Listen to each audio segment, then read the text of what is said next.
Happy 2018, guys. We are finally back. My favorite time of the week. This Is Us. We're talking all about the fifth wheel, so stay tuned. You're tuning into the destination for TV superfan discussion, AfterBuzz TV. And now, let the buzz begin.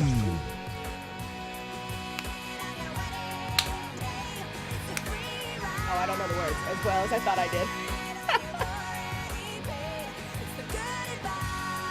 Okay, that's I know this part. That you just didn't take. Okay. All right, somebody knows the words over I here. love me some Alanis Morissette, and I can't sing along right now, guys. I'm all hopped up on cough drops right now. But welcome back to This Is Us. We're so excited to be back on Tuesday nights. 2018. 2018, man. New year, more New year. Pearsons, I didn't cry this episode. which I gave you applause for. Yes, that was it's very a New good. Year's resolution. It really wasn't, but it worked. For I this thought episode, I sure. saw you lose it for like a half a second. I almost made it, okay? Okay, All right, okay, let's okay. go with the almost, okay? Thank you guys so much for joining us. My name is Candace Cruz, and you can find me on all of my social media at Candace R. Cruz, and it's just a duo tonight. Yeah, just the two of us. Just the two of I was us. trying to call us Just the Big the Four. two of us. I was trying to call us the Big Four, but Yeah. I was like, I don't know if that makes sense. But anyway, I'm Erica Shannon, and you can find me on Twitter at Miss Airy Baby. And as Candace mentioned, it's just the two of us tonight. Please send your thoughts and well wishes to Yes. both Lena and Keith, as they are both out for the Tonight, evening. yes. They missed a very interesting episode coming back in. Mm-hmm.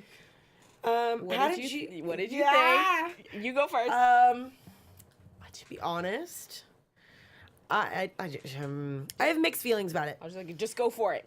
I have mixed feelings about it because I was hoping to come out of the gate like ready to go, you know, but it didn't feel like it had as much of a punch as I wanted. Okay. I don't think I knew I wanted a punch, but now I feel like I'm like missing something. I don't know. I feel like that therapy session got real, but it could have gotten deeper. Okay. I You should know have what I gone mean? first. Huh? I should have gone first. Okay, you go 'Cause I was first. saying I was gonna say the same thing you did. Yeah. I was all in for that therapy session. Yeah. But the way that it seemed like they resolved it pretty quickly, and I was just like, no, this conversation needs to keep going. Yeah. If it keeps going, then I'm in. And I finally, at this point, I think I understand Kevin and I empathize with him. Yes. A lot more than I did even in his solo episode. I feel for him more now. Right. Because he's actually processed, I feel, through a lot of things that he was repressing. I just think that the thing I love so much about This Is Us is that it's so reflective of real life. And I've said that multiple times throughout this after show. And I think this one just seemed too perfect of a scenario.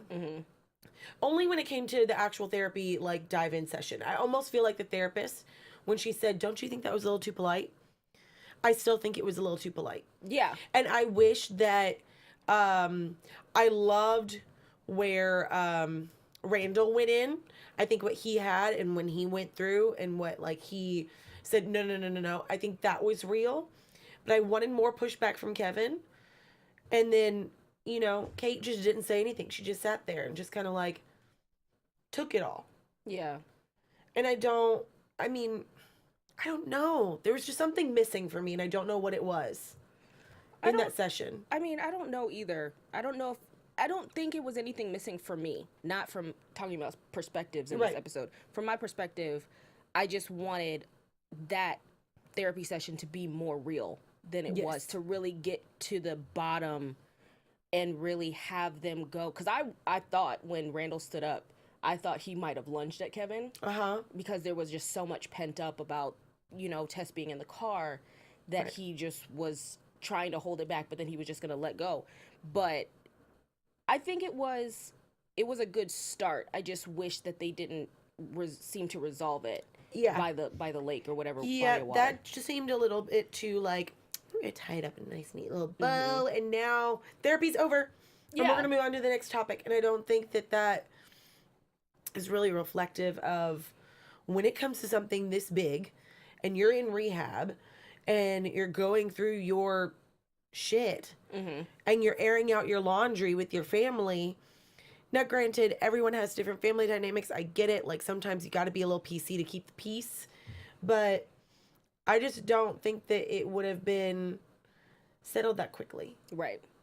And then if they were going to keep it that polite and PC, why was it just the four of them? Like, I wanted Barbara, the therapist, to actually, like, push. Yeah. And be like, Kevin, no. We've had these discussions in our sessions personally. Yeah. You go for it. Tell them, because this is your one opportunity. Exactly. Where there's a moderator, there's somebody that can calm the conversation down when it needs to and really dig deep. I don't know if she dug deep enough. I don't think so. But then again, I don't know if they're going to have more therapy sessions or if it's going to be done, how long he's going to be staying in rehab. But I don't think he could be in rehab for that many shows. Like, they're not going to keep him in that space. Yeah, that's true. For that long. Kate was only at her camp for what? Like one episode. Or two. Yeah. I think. Yeah. Yeah, which time is relative in a TV show, but like, you're not going to be able to keep someone in that space for that long. But yeah. I think even going back to the beginning of the episode when Beth and Randall were talking, I guess because it had been a month, they had processed it, and if we had seen them the first week after Kevin's arrest, it would have been a lot. Yeah, it would have been more amped up. And I think that might have been what was missing, is that you didn't really get that full response to what happened. The end of the last episode, we saw Kevin being arrested, and then we come back and it's like, oh, it's been a month and everybody's processed it and it's moved on a little bit. Yeah. But I did really, really like Rebecca's breakdown. Okay. When she ended up saying, he was like, oh, favorite kid, blah, blah, blah, blah. And she was like, no, he was just easier. And I was like, yes, let her break. Like, let her just like fall for a second. Yeah. And really show, because she holds it together a lot. Right. And there is a distance, and we learned towards the end of the episode why that distance was, because Rebecca didn't feel like she had to give more attention to Kevin because he was he could be seen as the quote unquote normal one. Right. But in that kitchen, and I know we're bouncing around, sorry about this, but I know that when Kevin was in the kitchen and he was saying, I hate you, that was a time when I felt like he wasn't really saying, I hate you. He was like, come hug me, come embrace me. I want your attention. I want your love. I want you to feel like everything that we do is not in relation to Randall or not in relation to Kate. I want you and I to have something. Yeah. No, I feel for him, and I mean, to be like the middle child syndrome, I that's a real thing. I haven't experienced it, but I have a lot of friends that have spoken about it, and like to see him just, and even the flashback at the pool, there was one part where I guess it was Kevin replaying all these different moments in his head of when they were at the pool, and like even no one was paying attention to him there. So like, this isn't a singular thing that we're just now seeing. It's like they've been plotting this and putting these seeds into us for like the entire season. So I don't know. It was just, I'm trying to think of another time that Kevin went back to, even when they were on the vacation and Kevin threw the ball at Randall. Yeah. That was another moment where even if Rebecca had gotten up and been like, don't throw the ball like that. Yeah. It came back to Randall. You almost hit your brother in the head. Right. Instead of being like, you don't do that. That's like you wrote that down during the therapy session of where you go. I wrote it down because when they were talking about Jack's death and how it affected them, Rebecca started off by saying, my children lost their father at 17. But then she broke off and said, Randall didn't this, or Kate will not have the opportunity to do this. And I wrote down, I was like, Rebecca still didn't mention Kevin. They're in a session for him. He's the one in rehab. He's the one that needs to get better. He's the one that needs to figure out what has gone wrong, why it has gone wrong, where it has gone wrong. And you still can't mention him, but I love the fact that Barbara, her name, Barbara brought it back and said, you didn't mention Kevin. Isn't that interesting? And and Rebecca doesn't even realize it. Somehow, some way, she still thinks you're sitting in rehab for your son. You still don't think you have to give more attention in that moment to him. Yeah. I don't know. And I mean, I also, like, I feel for if you're a mother too, like you're almost tiptoeing around the fact of like, well, I don't know if he's upset. Like maybe I don't need to make it about, do I need to make it about him? Do I not need to make it about him? But I don't know. She really does not pay attention at all. And you don't realize that. But then again, he never made it easy for them either. But what do you think came first? Do you think it was him acting out? Or do you think it was him reacting to not I mean, that's like attention? What comes first, the chicken or the egg? Right. I mean, it's one of those things that I don't think you can ever really track back to one moment either. Because as she even said with kindergarten, he just waltzed right in. So him being a stubborn child and being an independent child, you almost automatically like step away because you've got two other children that you have to focus on. So it's like, oh, well, he's okay, so I'm going to focus on these that aren't okay.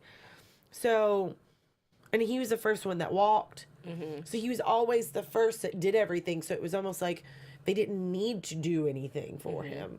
So instinctively, in turn, it kind of turned on them. So I don't know what came first. And that's like somebody was saying in the chat, and I'm sorry that I didn't catch your name. They were saying it must be hard to raise three kids at the same time. Age. Oh God, I can only imagine. And so of course you're gonna have that standout, like you're saying, the one who does everything first, the one. But then it comes to the point when it's like, even if he's going out first, you still got to give him a little attention. Like Jack and Kate going and getting ice cream. That's their personal time. Mm-hmm. What personal time does Kevin get? I don't think we've ever seen that. And does that mean it didn't happen, or does it mean we just haven't seen it yet, or I don't know. Has Kevin like blacked it out? You know, he could have easily, like, because again, like Randall said at the lake, he was like, we all look through different lenses and we all see different perspectives. So he could easily see that there was no moment, but at the end we even saw Rebecca like sleep with him and have that moment. But the only time I ever remember Kevin having a one-on-one with his parents was during football. And even then, it's when he's on the field and they're paying attention to him with the camera. It's not like them actually being with him. And in turn, he had Sophie as well. So, like, there are just so many different occurrences that kind of almost stood in the way of them having one-on-one time with him anyway. And that's when he was saying that's when he turned to football. That's when he turned to acting. That's when he turned to fame. Because he wasn't getting the attention that he needed. Because he was looking for it with his parents or even with his family. And you even, like, if we're talking about when he went to, when Jack picked him up from football camp, the fact that they had been on vacation without him, I will come from experience and I will say that is the most disheartening and heartbreaking thing when, like, all you want to do is just be invited or be included in the family vacation or whatever it may be, and then you get there, but even though you got there, you came late. It's like, but you went without me. Yeah. Even though I'm here now, you went without me.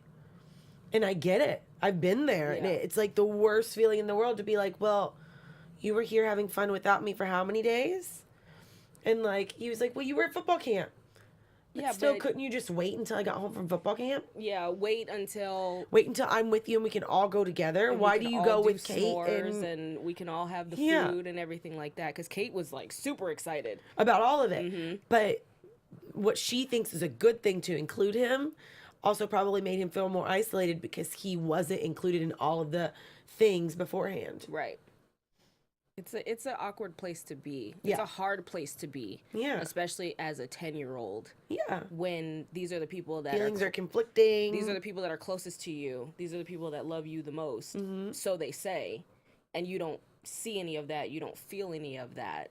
And then so you turn your attention to other things. Oh, my family's not giving me the attention. Okay, well, I'll go and abandon my brother at school and and join in on people making fun of him because, hey, at least they're giving me attention. Right, exactly. I don't know. It's just hard. It was. But I don't think I don't know if it's, can you have middle child syndrome if you're the oldest technically? I mean, I guess it would be like, I mean, it would be the same syndrome, I guess. The left out child. the forgotten child. The one who... I mean, if you don't have an even number, and even if you have more than two, to be honest, I feel like, I mean, I'm coming from, I was an only for 9 years. And then my sister came along. So it was never like more of one of the other. But I can't imagine being with that many siblings and always feeling like someone's getting more attention. There's always a favorite. Right. Inevitably, there's always a favorite.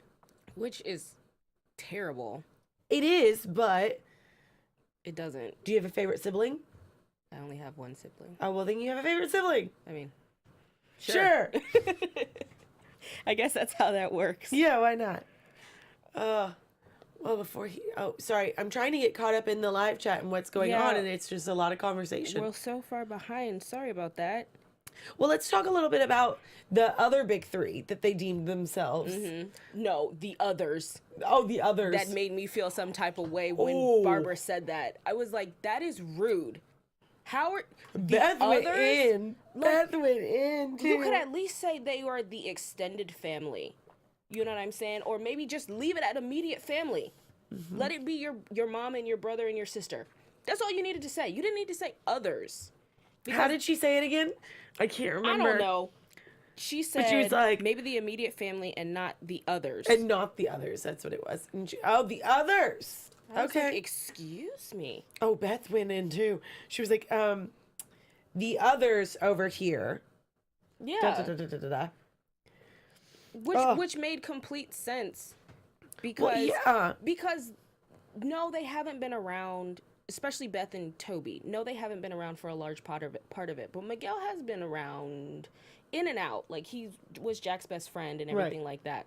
So, and I appreciate the fact that in this episode, Miguel really came to the defense of Jack and was like, don't you talk about him like that. Because, you know, that was his best friend. And so in this episode, I warmed up to Miguel. A little bit, gonna yes. lie. Yes, I agree. I'm not going to lie. But yeah, like you were saying, they named themselves the new big three. Now, my question, random, but Randall and Beth came from their home, right? They're on the East Coast. Kate and Toby came from their house. They live in LA. They flew, I guess. Did they? I'm guessing. That's what makes sense. How else are they going to get there? I know, but I'm just sitting here thinking, like, no, because she was like, I can't believe you left the car at the bar. A rental car. Oh, okay. Well, Okay. I'm sitting here like, did they, like, fly here? Did they, like, drive really fast? Because everybody came. Where is he at rehab? That's a good question. That I don't know. I don't know if they made that clear, if he was in New York, if he's in Philadelphia. I mean, it looks like he's in LA. Philly because it doesn't look like LA. That's true. He's probably back on the East Coast somewhere. It would make sense because he got arrested over there and then they put him somewhere where he was arrested. But still, I was like, wait a second. But they left their house and they were like, we're going to be late for the appointment.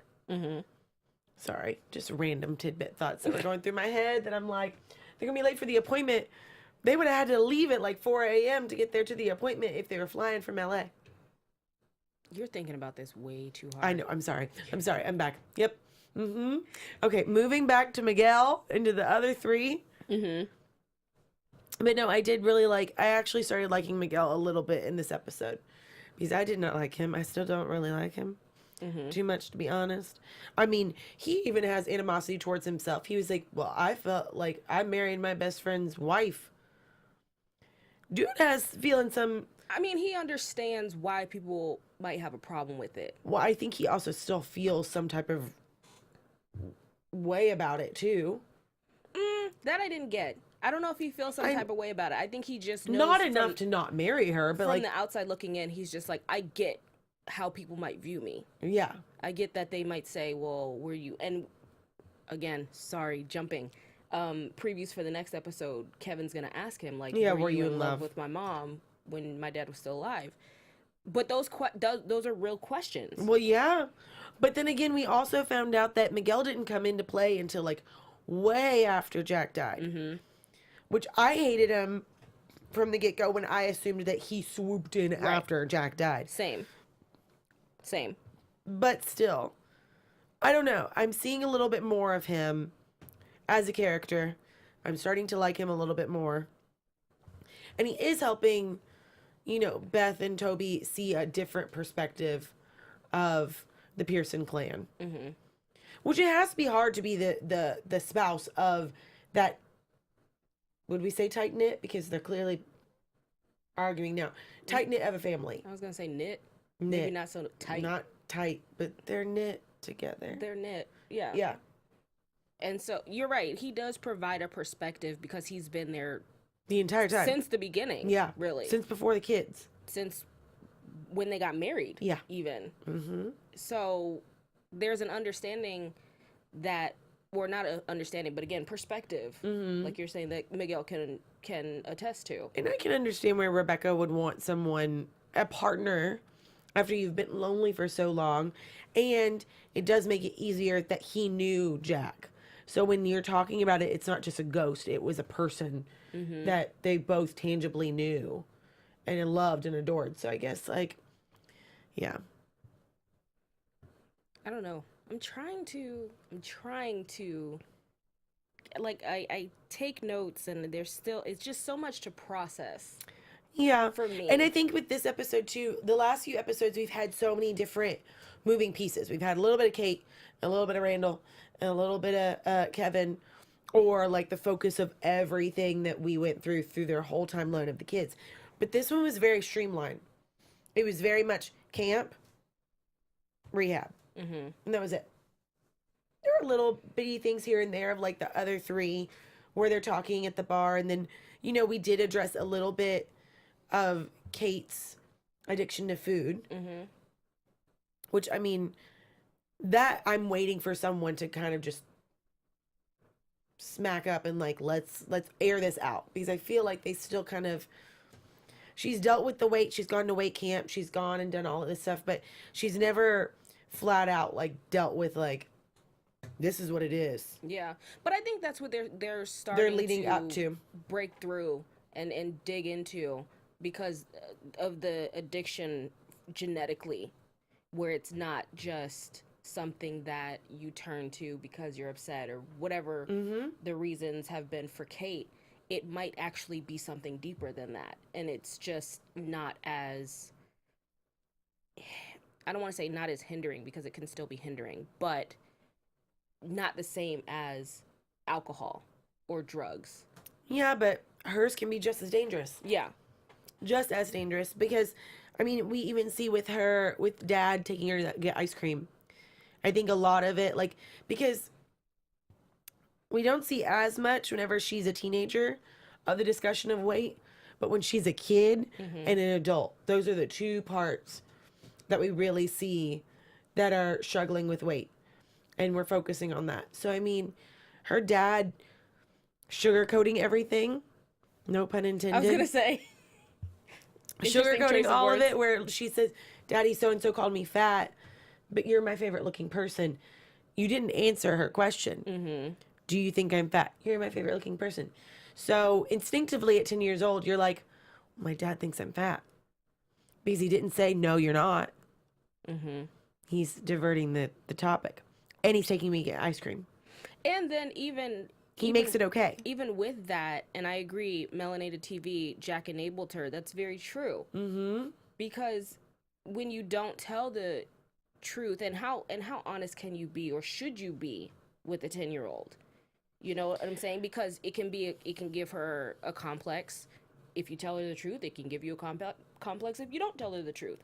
So it's how do you find that balance between saying, and I think Jack tried it a little bit, like, let's lay off the sweets or whatever, but then he turns around and he takes her to get ice cream. Yep. You have to stick to it. Yeah. And even with Rebecca saying, we've had a couple cookies today, let's do apples. That was the best way to do it. Because that should be to any of the kids, though.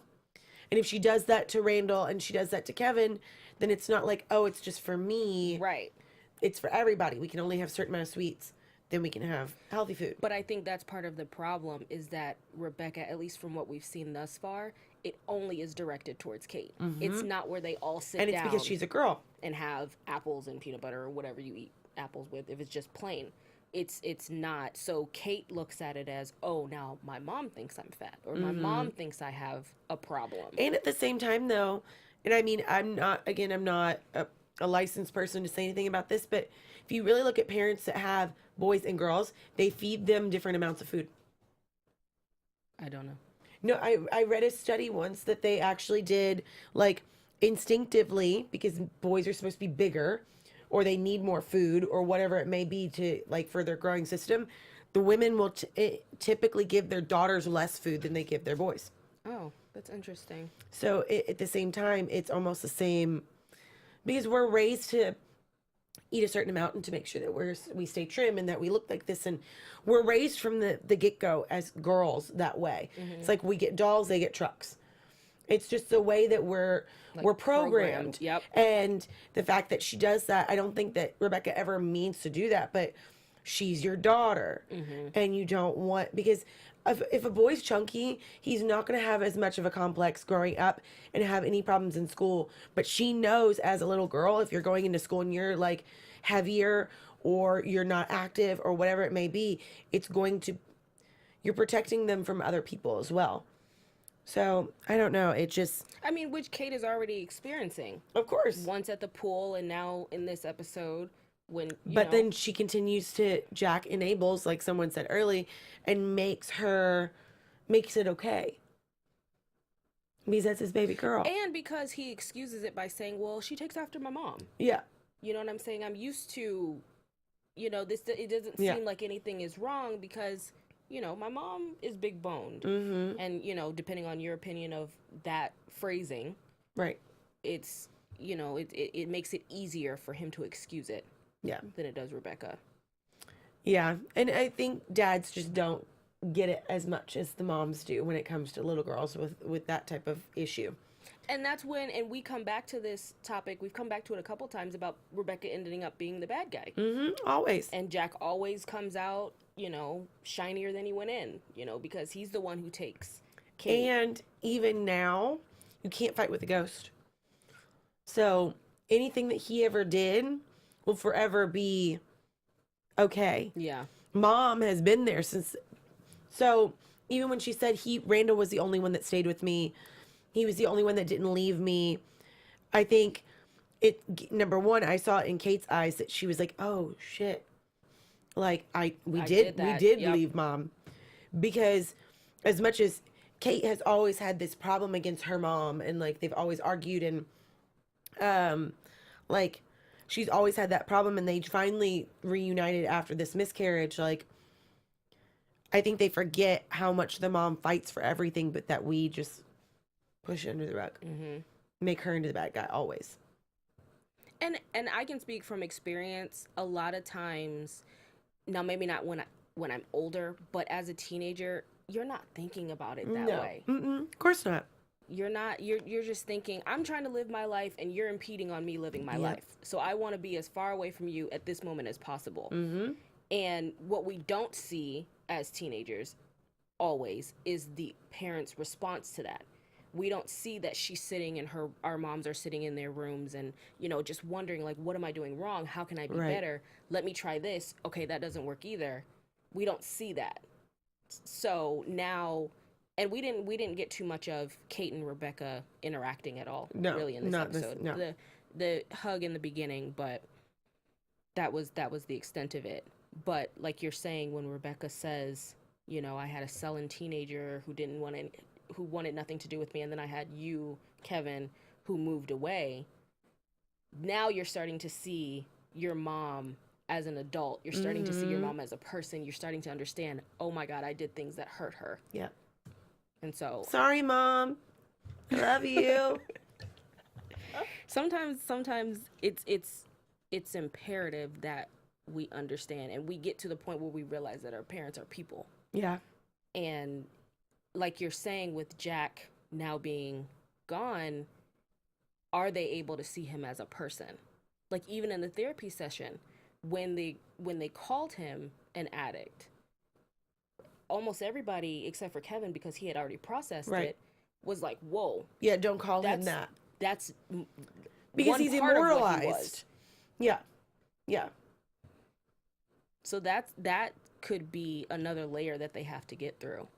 Yeah. Is to understand that while we held Dad up on a pedestal, he's still human. We did to battle that.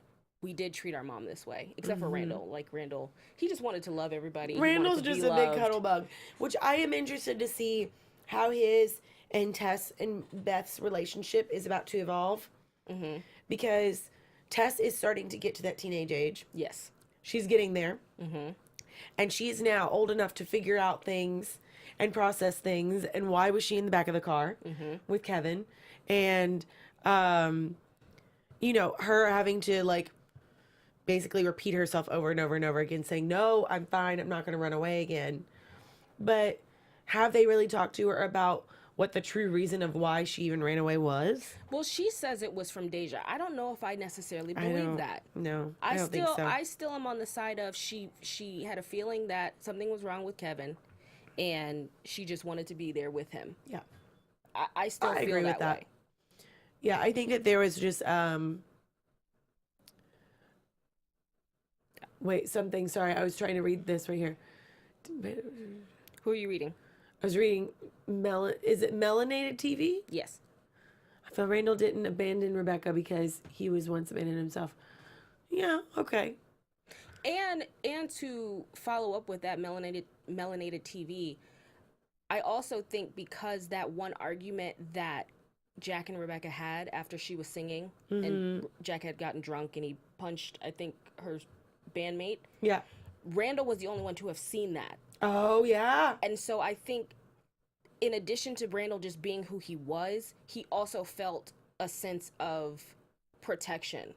And I think that protection carried over into Jack's death and beyond. Yeah. He always felt like he had to be the one because, you know, his mom didn't have anybody, because Kate was always fighting with Rebecca, and then Kevin was always off with Sophie, or Kevin was off with his friends doing whatever. So she needed someone. So he stepped up and he was like, okay, well, I'll be that someone. Yeah, I agree. Also, to address Jazz, I saw someone say in here, scroll back. I can't even see it anymore. Chelsea D says, I think Kevin saw his father as imperfect since high school. I can actually agree with that. Yeah, Are you I do going too. off of that argument that they had in the kitchen? There it is. Oh, Chelsea? we passed it up too far. There we go. Keep going. Sorry, go ahead. No, I was just asking Chelsea if that's what you're referring to, is when they had that argument in the kitchen when Kevin basically got in Jack's face. It was episode number 1, I think. Yeah, that was perfect. No, I just saw where Jazz had mentioned about, like, disagreeing about guys being bullied and girls being bullied. I didn't mean that guys aren't bullied. I just think sometimes girls can be a lot harsher. I'm sure that guys are just as mean and just as cruel. But I was just using it as a reference towards Kate. But I apologize if that seemed isolating to either or. And thank you for that perspective, because we don't know. No, I don't know. And I've never dealt with what Kate has dealt with either. So this is just my assumption. I never was bullied for my weight. I was bullied for other things, but that was never a thing that I ever had to deal with. But I just know that girls can be very, very cruel sometimes, especially in middle school, and especially at that age when you're getting ready to go into middle school and you're starting to hit puberty and whatnot. But yeah, no, going back to the whole Kevin thing, I think that's when he had that, what is it, when you realize that your dad's not a superhero anymore? I think he had that in high school, so I agree with that. I think he's the only one that really broke that outside of either of them. Out of all three of them. He's the only one that really, like, saw him for that addict or saw the bad parts of Jack. And I don't know whether he was searching for those bad parts because he always felt left out. Possibly. Or But then he didn't necessarily search for it in Rebecca, I don't think. Or it doesn't seem like he did. No, but he always felt like he was left out, so he just never got along with her. They always argued. But I think Jack was the one that strong-handled it, especially with the football. And then I think that's the reason why he just kind of lost the facade of his dad. It never grieved the way that the other two did. But at the same time, I think his repression was his grief, because Yeah. him not making it in football, I think part of it was, I've disappointed my dad, you yeah. know, that thing. So, Yeah. I don't know. I don't know. I think that Kevin is so much like we've always ragged on him throughout the entire season. But I think that there's so many more layers to him than we give him credit for. With who? I'm sorry. Kevin. Kevin. Oh, yeah. There's so many more layers, and I think we're starting to see it now, how many more layers there actually is to him. And that's what I'm saying. I think this episode was that breakthrough for me, to see that side of Kevin. Okay, yeah. To see him really starting to dig deep about who he is and why he does the things that he does, and, you know, the motivations behind that. Mm-hmm. And so I think now we can really start to see a change in him. I'm interested to see where we go from here, though. Because, like, we've always had something, like, we've had a cliffhanger at the end of every episode to figure out what's going to happen next. Mm-hmm. Like, we kind of knew about the miscarriage was going to happen. And then, I mean, obviously, we knew that the alcohol was going to come to a breaking point. But now, where do we go from here? That's a good question. Now we can start to see, going back to what you were saying about Tess, now we can start to see what Randall's upbringing, how it will influence him With having his daughter. A preteen. Mm-hmm. You know what I'm saying? And aren't they supposed to be fostering another child? That was what they were alluding to. That's what I thought. But nothing moved from that, because I think we needed to see what happened with Kevin. Yeah. Because of the way that they left it at the mid-season finale. So I think next episode, we might get back to that. I really want to figure out how Jack died, too. Yeah. I forgot about that for a little bit. Speaking of that, some people in the chat are on both sides. They're like, they want to see it now, and then it's annoying how it's been drawn out. But I agree. I think we're at that point to where I just want to know. I mean, at this point, I'm just so into the big three at this point and their extended relationships that when it comes, I know it's going to be heartbreaking, but I'm not necessarily rushing it, because I trust the writers. I trust that they have a direction and that they're doing this intentionally, because we got to get to the point that we have established fully their life pre-Jack, because we can kind of see already the repercussions of his death. Yeah. So I think that's what they're going for, is that they're establishing, so we completely understand everything about Jack before he dies. Yeah. Because then it'll mean that much more when he dies. Well, then if that's the case, we still got a long way to go. We still don't know anything more about his brother. None of it. We got a lot. Yeah. A lot left. I'm trusting them, though. Yeah, I trust them. I mean, they did get nominated for Golden Globe, so I mean, they know what they're doing. Mm-hmm. But speaking of that, do we want to jump into the news? Into news and gossip? Yes. AfterBuzz TV News. Shout out to Steve being right on it. I love it. I love it. I love the music and everything. It's great. Oh, me, right? Yeah, you have news? I go. You go. Yes.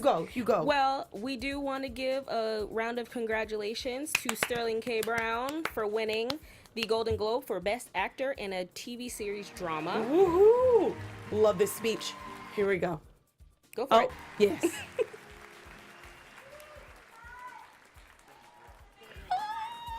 Right? Oprah. I just love that he shouts out Oprah. Don't want to run out of time. So let me thank my wife. Started, Brian, yes. Michelle Bethea, I love you so much. Thank you for supporting me through this whole thing. To my kids, Andrew and Amari, Daddy will see you. I will take you to school in the morning, I promise. I want to thank my cast, which is absolutely amazing, and we take turns leading and supporting one another. I love each and every one of you. To my network, NBC, to Bob and Jennifer. Oh, sorry, technical issues. So we're gonna. The audio is going. We may replay this, I believe. Now, Dan Fogelman. Love this. Here, we'll wait and we'll replay this. I've benefited from colorblind casting, which means, you know what? Hey, let's throw a brother in this role, right? It's always really cool. Dun dun dun. The anticipation. For a black man, like that could only be played by a black man. And so There we go. what I appreciate so much about this thing is that I'm being seen for who I am. Can we restart and his being speech appreciated since I for was who talking am. over it? I makes apologize much for more that. difficult. My network and I thank my cast, Andrew and Amari. Daddy will see you. I will take you to school. There in we the go. morning, I promise.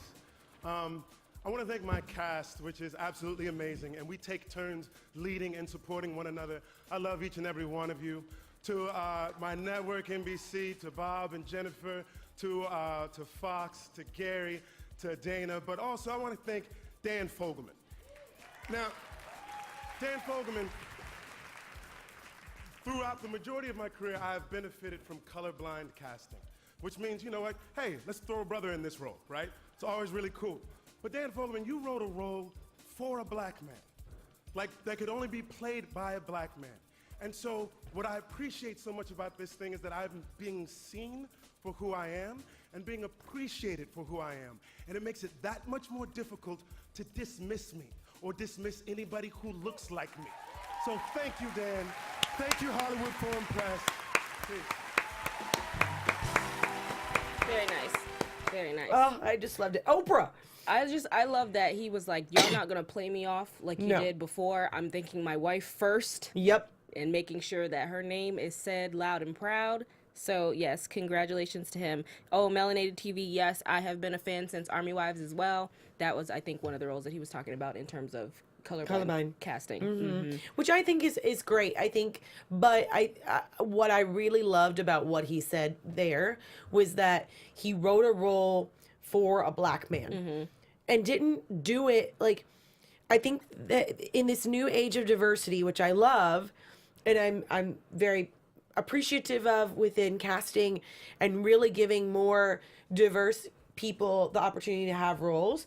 I think a lot of what we are missing still, and I think it comes with having the right writers or writers that understand the human experience is different for every person and for every race. And sometimes just throwing a Asian person in there or throwing a black person in there is great, but at the same time, sometimes we have to have roles that are specific to that race. Yes. That really identify us as that race fully, because that experience that we all have is completely different than anyone else. So if you write a role and you just have no idea of, I don't care what color they are, we're just going to throw them in there, is one thing. But at the same time, it's really nice to have a fully developed character that is only written for that race, and Right. you cannot deny it. And I think that was so beautifully said. And I think with the Golden Globes and everything that was being said and brought to attention the other night, if you did not watch it, please go watch it, because it was one of the best award shows I have seen in years. That it was just one of those other topics that needed to be brought to the forefront. That Yeah. it wasn't just the, the Time's Up movement. It's also the conversation of race and diversity and everything. Those who aren't being able to be seen as much. So congratulations to him. That was so exciting. And I do know that, to echo Laura, who's in the chat, he was the first black African American actor to win that award. But I just wanted to, Keith posted something on Instagram Yes. in reference to Sterling's win, and I just wanted to read a little bit about it. He says that Sterling K. Brown is a personal hero of mine. In many ways, I have hoped to model my own career path after his, having obtained a degree in theater performance and continually following his work. In fact, what connects me most to this work, This Is Us, is the fact that it is the perfect display of storytelling. My background and knowledge of theater performance will help share that with our audience. So basically, Keith looks to Sterling as an influence. And because he wasn't here, he didn't get a chance to share that himself. So I just wanted to read that Of course. from him. But also, some good news. Yes. Alexandra Breckenridge, who plays Sophie on the show, Yes. over the break, actually it was before the break, she gave birth to a baby girl. Oh, So that was yay. her second child. So congratulations to her. Yay, congratulations. And then we have one other clip. This one makes me really excited. Yeah, we're going back to the Golden Globes. We're going really back to quickly. Golden Globes. And here's this other clip. And I'm so excited about this one because this right here is Justin Hartley and his beautiful wife, Chriselle. And I just love It's this just shot. so cute. So I got the honor of meeting them the other day because they came into my store. So I work at a gown store called Giovanni here in Los Angeles, and it has been a very crazy time because it is award season and we have a lot of people that come in for gowns for red carpets. And I was lucky enough to not only have Chriselle in the store, but Justin came in as well and picked that dress. So it was just really cool to see that and to see the video. So I wanted to share it. Nicest people you will ever meet. I did not ask him anything about Jack's death. They were just very nice people. So congratulations to the whole entire cast of This Is Us for all the nominations and everything else. So yeah. And one last thing, I don't know if anybody had heard, but apparently Milo fell in the pool at an after party. No, he did not. And he actually confirmed it on his own Instagram That's because I amazing. watched his story, or I watched that one video, and he was like, and yes, I fell in the pool. I was like, what is he talking about? Did a quick Google. Apparently he fell in a pool. That's great. I love it. Well, it was all through, apparently all the after parties were all in one place. You could just hop around. You just bounce from one to the other. So, yeah. Not bad, not bad. Not bad. Must be nice Right? I to want be to able to go. go. They blocked off a whole city block in Beverly Hills. Oh, God. Like you could not pass unless you had a black SUV and you were going to the award show. And, okay. But yeah. I was just, that was rough. Well, either way, I'm super excited for everybody. I'm glad that we're back. And next week we'll have all four of us back again. Mm-hmm. We'll have the big four. Yeah. For This Is Us. There you go. We're gonna go with it. The big four. I like it. Thank you guys so much for joining us. Happy 2018. And we will be here next week. Again, my name is Candace Cruz. You can find me on all my social media at Candace R. Cruz. And I'm Erica Shannon, and you can find me on Twitter at Miss Airy Baby. Awesome. We'll see you guys next week. Bye. Bye. From executive producers Maria Menounos, Kevin Undergaro, Phil Svitek, and the entire AfterBuzz TV staff, we would like to thank you for listening to the AfterBuzz TV network. To watch or listen to other after shows and post comments or questions, be sure to visit AfterBuzzTV.com. I'm Sir Richard Wentworth, and this has been a presentation of AfterBuzz TV. Buzz you later. The views expressed herein are those of the hosts only and do not necessarily reflect the views of AfterBuzz TV or its owners or principals.